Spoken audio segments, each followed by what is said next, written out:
చెప్తున్నా, మా ఆడబిడ్డలకు ఇచ్చినటువంటి మాటలు గనక మీరు పూర్తి అయిపోతే రేపు తెలంగాణలో ఎక్కడికి కూడా రాలేని పరిస్థితి వస్తుంది ఈ గవర్నమెంట్ కు. ఆ విషయం ఆలోచన చేసుకోవాలి. మనకు 200 యూనిట్ల కరెంట్ ఇస్తామన్నారు, అది ఏమంటున్నాం. మీరు నెలకొక సిలిండర్ 500కి ఇస్తామంటున్నారు, అది ఏమంటున్నాం. రేషన్ కార్డులు ఇస్తామన్నారు, అది ఏమంటున్నాం.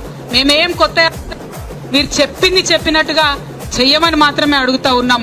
ఇవాళ తెలంగాణ వ్యాప్తంగా 33 జిల్లాల నుంచి ఇక్కడికి మా ఆడబిడ్డలు వచ్చారు. శాంపుల్ మాత్రమే ఇది. మార్చి 8 నాడు సినిమా అసలు ఉంటుంది. ఆ రోజు మహిళా శంకారావం మనం చేయబోతా ఉన్నాం. బూటకపు మాటలు చెప్పి మహిళలతో ఓట్లేయించుకొని మహిళలకు 14 నెలలైన తర్వాత కూడా ఒక్క రివ్యూ మీటింగ్ పెట్టలేదు. అంటే ఎంత చిన్న చూపు ఉండాలి.